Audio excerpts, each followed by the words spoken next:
শেখ হাসিনাকে ফেরত দিতে কি বাধ্য ভারত? আর কতদিন ভারতে থাকতে পারবেন বিদায়ী সরকারের এই প্রধানমন্ত্রী? কেমন হতে যাচ্ছে বাংলাদেশ ভারতের কূটনৈতিক সম্পর্ক?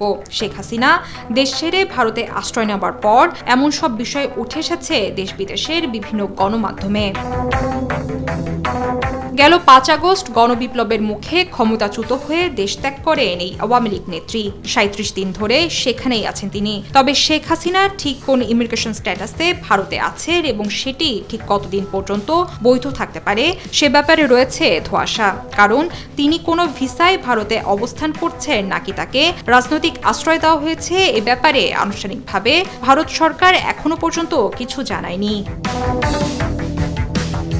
বিবিসি বাংলার প্রতিবেদন অনুযায়ী দিল্লি সরকারের শীর্ষ পর্যায়ের একাধিক কর্মকর্তা জানিয়েছে, শেখ হাসিনার যে ডিপ্লোম্যাটিক পাসপোর্ট ছিল তা এখনও বৈধ এবং সে পাসপোর্টের সুবাদে তিনি অন্তত ১.৫ মাস কোনো ভিসা ছাড়াই অনায়াসে ভারতে অবস্থান করতে পারেন। এরই মধ্যে পার হয়েছে ৩৭ দিন, আর ভারতের আইন অনুযায়ী আরও ৮ দিন দেশটিতে থাকতে পারবেন তিনি।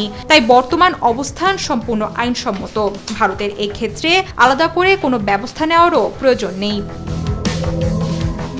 দিল্লির একাধিক শীর্ষস্থানীয় কর্মকর্তার বরাতে বিবিসি বাংলা জানিয়েছে, ভারতে শেখ হাসিনার বর্তমান অবস্থানের ভিত্তিটা হলো ভারত ও বাংলাদেশের মধ্যে স্বাক্ষরিত সংশোধিত ট্রাভেল অ্যারেঞ্জমেন্ট। এই সমঝোতা অনুযায়ী বাংলাদেশের ডিপ্লোম্যাটিক বা অফিসিয়াল পাসপোর্টধারীরা ভারতে ভিসা ছাড়াই ৪৫ দিন থাকতে পারবেন।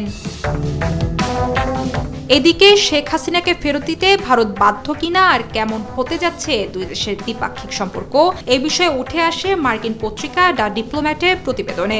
সেখানে বলা হচ্ছে, শেখ হাসিনাকে ফেরত দিতে ভারত আইনগত দিক থেকে বাধ্য। ২০১৩ সালের বাংলাদেশ ভারতের মধ্যে হওয়া প্রত্যর্পণ চুক্তির কথা উল্লেখ করে দ্য ডিপ্লোম্যাট বলেছে, এই চুক্তিতে যেসব ধারা রয়েছে সেগুলো অনুযায়ী শেখ হাসিনাকে ভারতের ফেরত দিতে হবে। তবে তারা চাইলে চুক্তির কিছু ধারা দেখিয়ে তাকে প্রত্যর্পণে অস্বীকৃতিও জানাতে পারে। কারণ ২০১৩ সালে দুই দেশের স্বাক্ষর করা প্রত্যর্পণ চুক্তির ৬ নং ধারা অনুযায়ী যদি কোনো দেশ মনে করে অভিযুক্ত ব্যক্তির বিরুদ্ধে রাজনৈতিক উদ্দেশ্যে মামলা করা হয়েছে তাহলে তাকে প্রত্যর্পণে অস্বীকৃতি জানানো যাবে।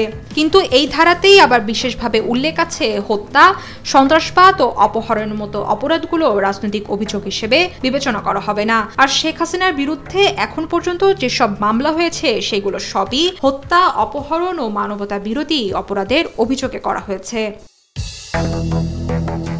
দ্য ডিপ্লোম্যাট বলছে, হাসিনার বিরুদ্ধে অভিযোগগুলো বিবেচনা করলে দেখা যাচ্ছে ৬ নং ধারা অনুযায়ী ভারত তাকে ফেরত দিতে অস্বীকৃতি জানাতে পারবে না, যা নষ্ট করতে পারে দুই দেশের পারস্পরিক সম্পর্ক। আরেকটি প্রশ্ন উঠছে, ভারত ত্যাগের পর কোথায় যেতে পারেন শেখ হাসিনা? বিভিন্ন সংবাদ মাধ্যমে প্রকাশ করা প্রতিবেদন বলছে, শেখ হাসিনা যুক্তরাষ্ট্রে আশ্রয় নেওয়ার পরিকল্পনা করছেন। তবে এটা নিয়েও এখনো পর্যন্ত নিশ্চিতভাবে কিছুই জানা যায়নি। অস্ট্রেলিয়া ভিত্তিক ওয়েব পোর্টাল দ্য কনভারসেশনের প্রতিবেদনে বলা হয়, শেখ হাসিনা এখনো অন্তত 4টি দেশে যাওয়ার চেষ্টা করছেন। সেগুলো হতে পারে যুক্তরাজ্য, সংযুক্ত আরব আমিরাত, সৌদি আরব অথবা ফিনল্যান্ড। শুভশ্রী রায়, সাউথ এশিয়ান টাইমস, ঢাকা।